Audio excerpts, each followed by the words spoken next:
I found the inventory lists by accident, not looking for them, just cross-referencing library records from the 1860s trying to understand collection sizes in major cities before the Civil War ended. And there it was. Springfield, Massachusetts, City Library, April 1865. Collection inventory, 127,000 volumes, May 1865. 1 month later. Collection inventory, 71,000 volumes, 56,000 books. Gone in 4 weeks. The official record says fire damage and water removal. Standard explanation. Libraries had fires. But when you find the insurance documents, there's a problem. The insurance company paid claims for structural damage, not for lost collection. Because according to their investigation, the books weren't burned in the fire. They were removed before the fire started. This wasn't the only library. Philadelphia, Boston, New York, Richmond, Charleston. Between April and August 1865, as the Civil War ended, major libraries across America experienced what the records carefully call collection reorganization. But the numbers don't match that description. These weren't small adjustments. Philadelphia lost 83,000 volumes. Boston lost 71,000. New York lost 112,000. Richmond lost everything. The entire collection of 94,000 books. The timing is exact. April through August 1865. Right after Lee surrendered on April 9th. Right as the country was dealing with Lincoln's assassination on April 14th and the chaos of Reconstruction. The perfect moment to move massive quantities of books without anyone paying attention, without anyone asking questions. And when you dig into what kinds of books disappeared, a pattern emerges that's hard to explain with standard historical narratives. Medical texts. Specifically, medical texts dealing with unusual human anatomy. Natural history collections, particularly volumes documenting exceptional specimens. Anthropology archives. Focused on accounts of indigenous peoples and early inhabitants. Historical chronicles, especially those describing first European encounters with the Americas. And theological archives. Thousands of volumes of religious commentary that apparently became problematic after 1865. Here's what connects them. Cross-reference the card catalogs that survived. Fragments. Incomplete. Filed in archives that most researchers never examine. Look at the subject classifications for the missing volumes. An overwhelming number, perhaps a majority, dealt in some way with giants. Not metaphorically, actually. Books describing medical treatment of individuals over 8 feet tall. Natural history texts documenting skeletal remains of unusual size. Anthropological accounts of indigenous peoples' oral histories about tall ancestors. Historical chronicles from early explorers describing encounters with populations of exceptional height. Theological texts interpreting biblical accounts of giants as literal history rather than allegory. Springfield's catalog fragments list 3,200 volumes under Exceptional Anatomy that vanished in May 1865. Philadelphia had 7,800 volumes classified under Anomalous Natural History. Gone by June. New York's collection included 12,000 volumes of early American exploration narratives specifically noting unusual indigenous populations, all removed by July. And these are just the fragments we can verify. The complete catalogs don't exist anymore. They were part of what disappeared. The scale becomes clearer when you total the losses. Across 8 major libraries, approximately 480,000 volumes disappeared in the summer of 1865. And if even 10% dealt with giants, unusual human specimens, or related topics, that's 48,000 books. If 20%, which some catalog fragments suggest, that's nearly 100,000 books. All removed, all at once, all during the exact months when the country's attention was elsewhere. And they were careful. The removal wasn't crude insurance. Investigators noted that the books were professionally packed and transported. Witnesses described wagons arriving at night, organized crews working systematically through stacks. This wasn't looters grabbing valuable volumes. This was systematic extraction of specific content. Someone had lists. Someone knew exactly which books to take. The official explanations vary by city, but they all share a theme: damaged by wartime conditions, removed for conservation purposes, relocated for safekeeping during Reconstruction. But none of the books came back. None of the relocated collections ever reappeared. The library simply rebuilt with new acquisitions, and the lost volumes were written off as casualties of war and chaos, except the war had already ended. Lee surrendered April 9, 1865. Lincoln was shot April 14th. By May, when the Springfield removals began, the fighting was over. There was chaos, yes. Reconstruction was beginning. The country was traumatized and disorganized. But that doesn't explain coordinated operations across multiple cities, all targeting the same kinds of content, all executed with professional precision. Look at who was in charge. The library boards during this period included several interesting names. In Springfield, 3 doctors and a Union Army colonel who'd served in the medical corps. In Philadelphia, a surgeon general, 2 anatomists, and a naturalist connected to the Smithsonian. In New York, multiple physicians affiliated with new medical colleges and a U.S. Army general responsible for cultural preservation during the war's final months. These weren't random volunteers running local libraries. These were people with medical backgrounds, military connections, and access to federal resources during a period of national reorganization. And they all presided over massive collection losses, all in the same summer, all involving similar content. The paper trail gets interesting. There are shipping manifests. Not many, but enough to trace patterns. Crates from Springfield shipped to Washington. Crates from Philadelphia shipped to Washington. Crates from Boston shipped to Washington. The destination varies slightly in documents. War Department storage, Smithsonian Conservation Facility, Library of Congress overflow. But the direction is consistent. Everything went to the Capitol, and then the trail stops.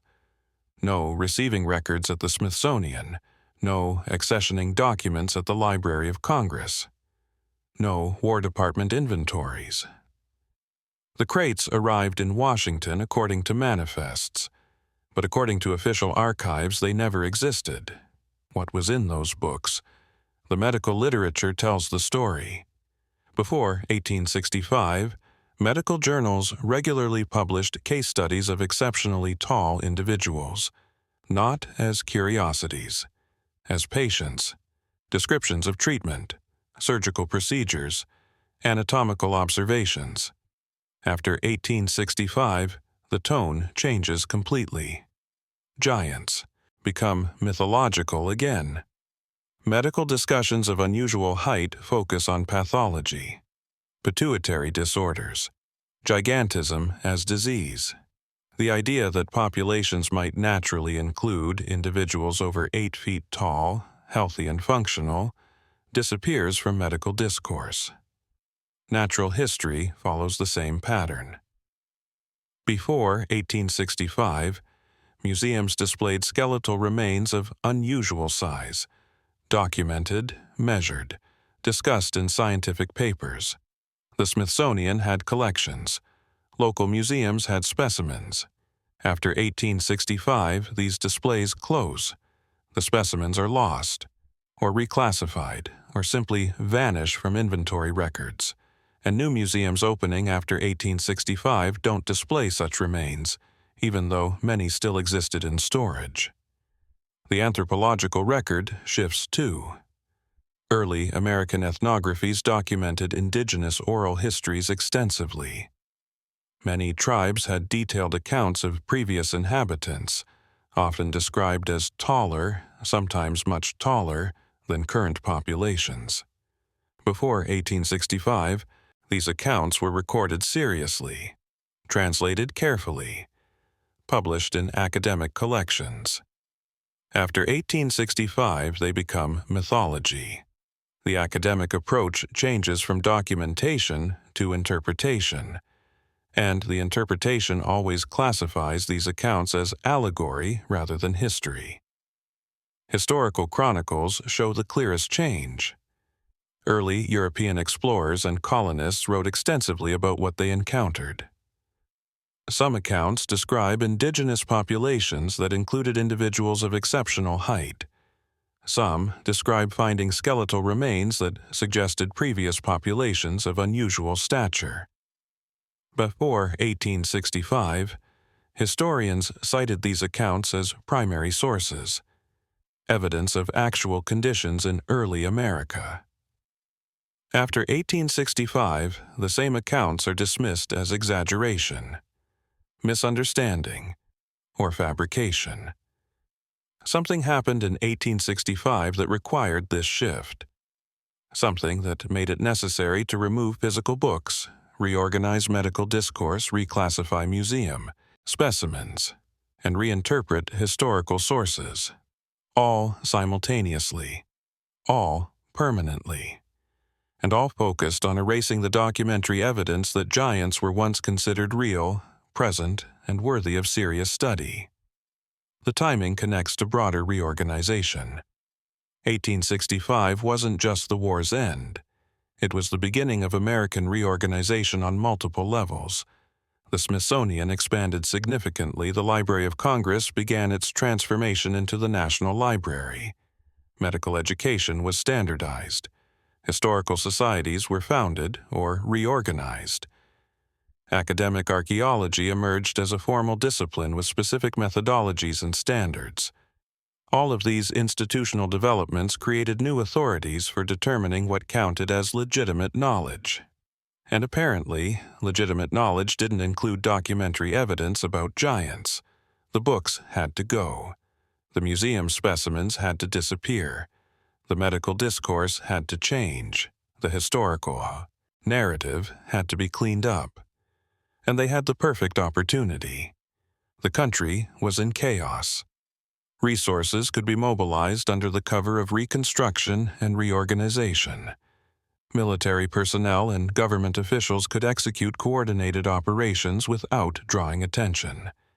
And by the time things settled down, the new institutional frameworks were established. The new authorities were in place, and the evidence was gone. But not completely.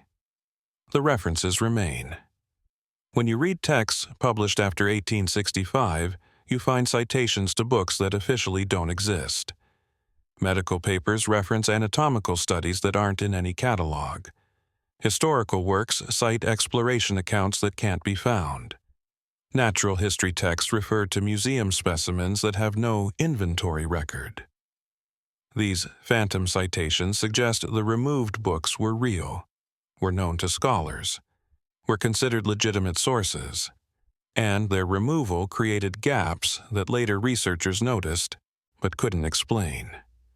They assumed the citations were errors, that the referenced books never existed, that earlier scholars had made mistakes, but the pattern of errors is too consistent. Too many missing books, too many lost sources, too many gaps in exactly the same area. Documentation of giants. The insurance records confirm this. When libraries filed claims for the 1865 losses, insurance companies investigated, not thoroughly, but enough to create records. And these records note something interesting. The missing books were disproportionately old, not just any books, specifically volumes from before 1820, first editions, original printings, the irreplaceable sources. Why does that matter? because by 1865 many books had been reprinted, republished, made available in newer editions, but early editions often contained content that later publishers removed or revised. First printings included details that became problematic. Original sources had information that later versions edited out, and it was specifically these early, original, unrevised editions that disappeared in 1865. So even if the same titles were reprinted later, the original content was gone. The early descriptions, the detailed accounts, the precise documentation, replaced with sanitized versions that removed references to giants, reclassified observations as mythology, or simply cut the problematic passages entirely. Look at one specific example. A Natural History of the Americas, published in 1784. The first edition contains extensive descriptions of skeletal remains found in burial mounds throughout the Ohio Valley, with measurements indicating individuals between 7 and 9 feet tall. The book was reprinted in 1823 and again in 1867. But compare the editions. The 1823 version retains the descriptions but adds skeptical commentary. The 1867 version removes the measurements entirely and reclassifies the remains as normal specimens, misidentified due to preservation conditions. The 1784 first edition was in multiple libraries before 1865. After 1865, no library has a copy. The 1867 reprint is widely available. This isn't preservation. This is replacement. Removing evidence and substituting a sanitized alternative. The pattern repeats across dozens of titles. Early editions with detailed giant documentation gone. Later, reprints with revised content widely available.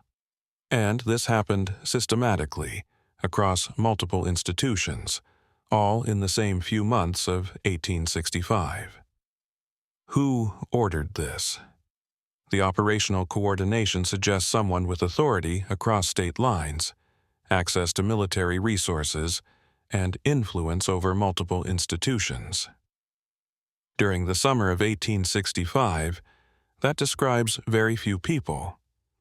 The federal government was barely functional. Most civilian administration was suspended, but military authority was strong, and wartime emergency powers were still active.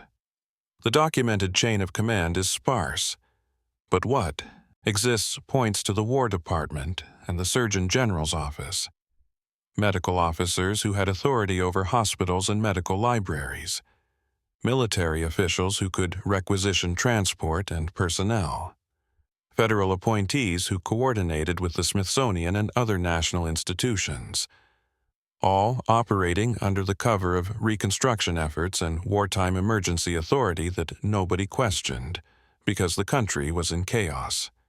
And then the authority ended. By 1866, normal civilian government resumed. The emergency powers expired, but by then, the books were gone. The evidence was hidden, and new institutional structures were in place to ensure it stayed hidden. Academic archaeology established methods for determining what skeletal remains could be considered significant. Medical boards defined what conditions constituted legitimate subjects of study. Historical societies created standards for which sources counted as reliable. All of these new frameworks excluded giant research, not by explicit prohibition, that would draw attention, by methodological definition. Proper archaeological excavation didn't record skeletal measurements beyond general categories. Scientific medicine classified exceptional height as pathology, not variation. Reliable history dismissed explorer accounts of giants as exaggeration. The evidence wasn't forbidden.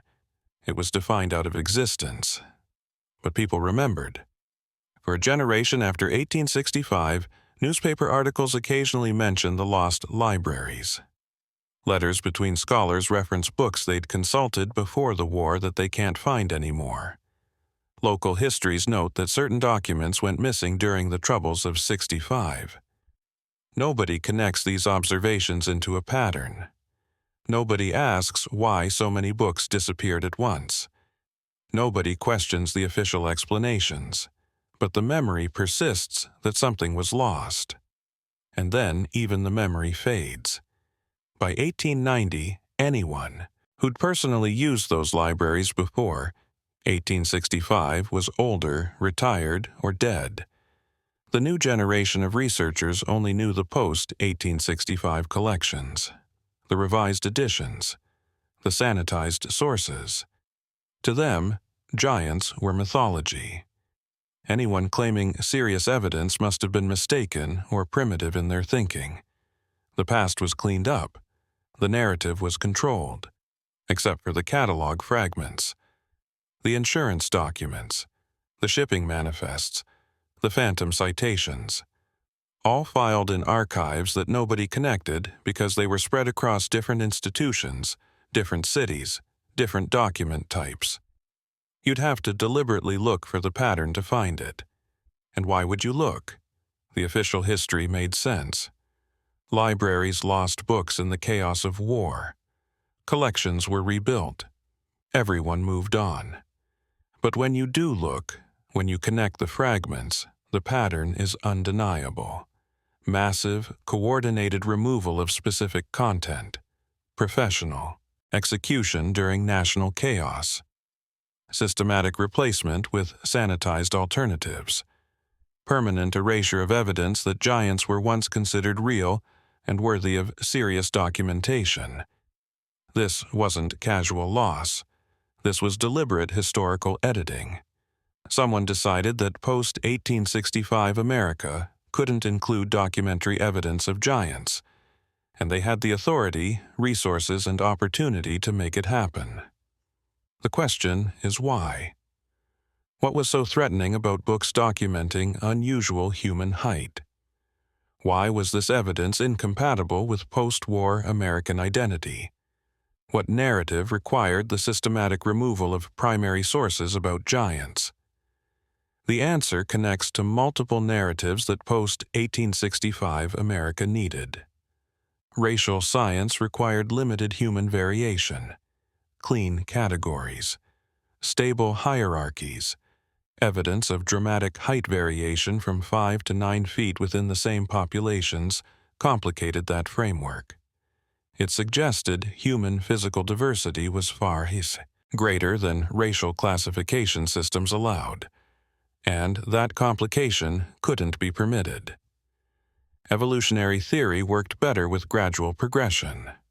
Darwin had published in 1859. By 1865, American scientists were grappling with evolution's implications. Giants living alongside normal height humans suggested variation that didn't fit clean evolutionary narratives. It raised questions about what caused such differences and how they could exist simultaneously, and that complexity couldn't be acknowledged.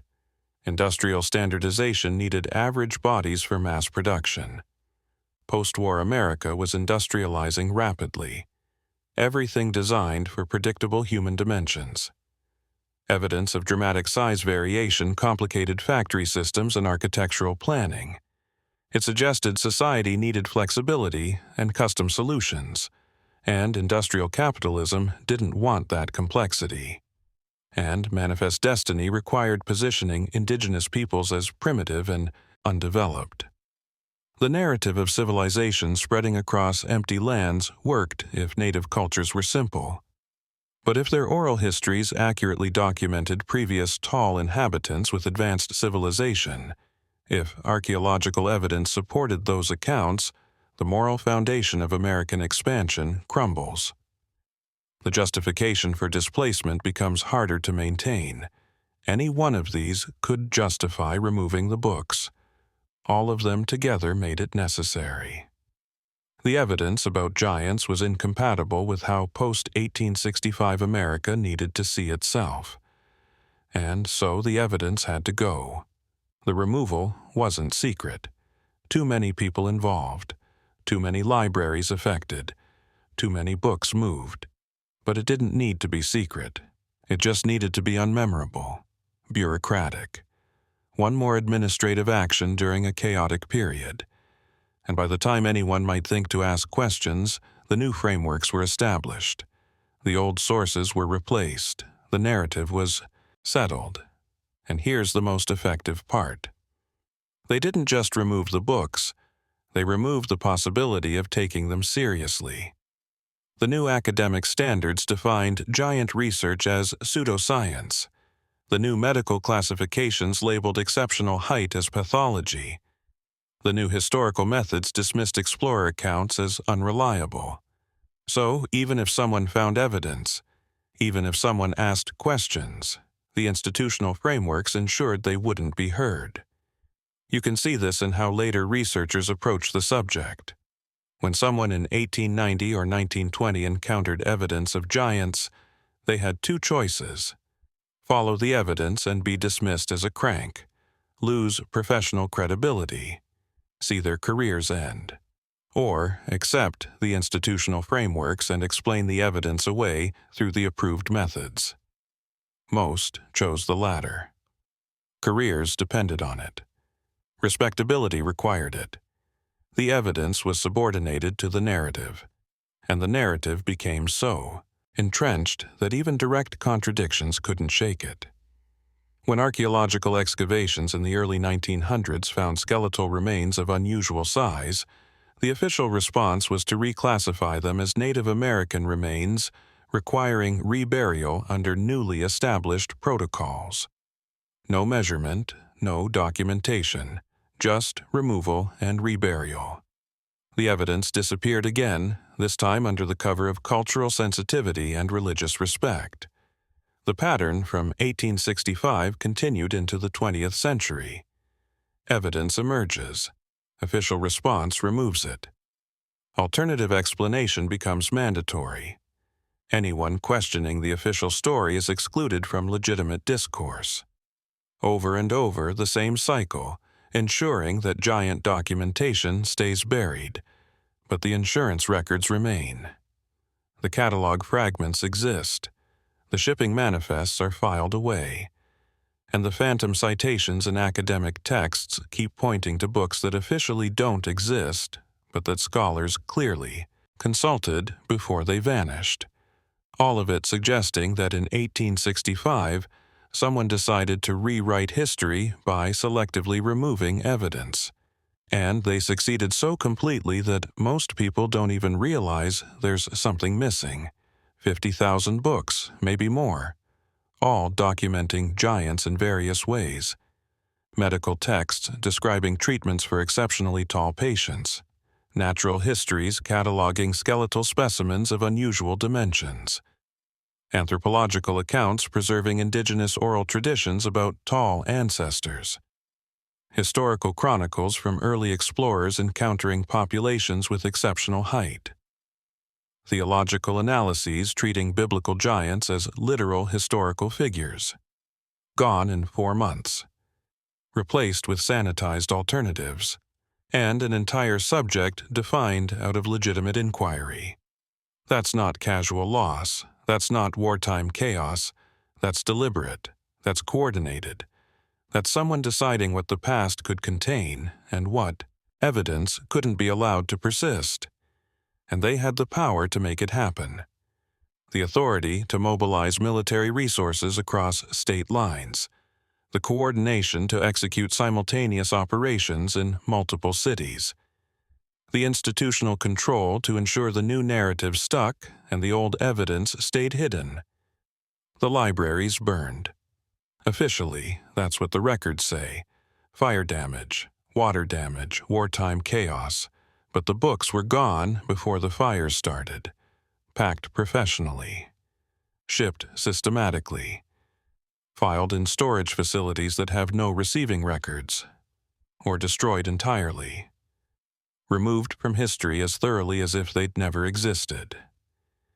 And when historians write about the Civil War period, they mention the chaos, the destruction, the cultural losses, but they don't mention the targeted removal of giant documentation. because the official records don't frame it that way, and the official records are all that's accessible to most researchers. So we're left with fragments, catalog entries showing books that aren't there, insurance reports describing professional removal of specific content before fires, shipping manifests that lead to Washington and then dead ends, academic citations pointing to sources that can't be found in any library, and the knowledge that in 1865, during 4 chaotic months when nobody was paying attention to libraries, someone systematically removed the documentary evidence that giants were real. That removal shaped everything that came after. How we think about human history. How we understand the range of physical variation in populations. How we interpret indigenous accounts of the past. How we evaluate early explorer reports and colonial chronicles, all of it filtered through the absence created in 1865. And most people don't even know there's a filter. They think they're seeing the complete historical record. They don't realize that 50,000 books are missing, that entire categories of evidence were removed, that the past was edited before current generations could examine it. And that's the point. Effective erasure doesn't leave obvious gaps. It doesn't create mysteries that people investigate. It removes evidence so cleanly that people don't know to look for what's missing. The libraries after 1865 had books, lots of books, collections rebuilt, shelves refilled, research continued. Just not those books. The ones about giants, the ones documenting unusual human anatomy as medical fact, the ones preserving indigenous accounts of tall ancestors as legitimate history, the ones treating biblical giants as literal rather than allegorical, all gone, all at once, all during a time when the country was too distracted by war's aftermath to notice or question. The catalog fragments sit in archives, filed under different classification systems. The insurance records are stored in company vaults, accessible, but rarely examined. The shipping manifests gather dust in federal storage, incomplete, disconnected from receiving records. Nobody connects them because nobody's actively looking for a pattern. Nobody thinks to ask what specific kinds of books disappeared from 8 major libraries in the exact same 4-month period in 1865. Nobody questions why major institutions lost hundreds of thousands of volumes at the precise moment when the country was most distracted. Nobody wonders where all the first editions of certain exploration narratives went, or why only the revised later printings remain available. The official explanations fire, water damage, wartime chaos, reconstruction losses are good enough for most historians. And under those explanations, accepted for over 150 years, the systematic removal of giant documentation stays hidden. But it happened. The evidence exists, scattered across different archives in different states. And when you piece those fragments together, when you follow the catalog entries and shipping manifests and insurance reports and phantom citations, you see what was done. 50,000 books about giants, gone overnight. Not because of accidental fire, not because of random chaos, not because of simple wartime destruction, because someone in a position of authority decided that post-1865 America couldn't include documentary evidence that giants were real, and they had the power, the coordination, and the institutional control to make that decision permanent.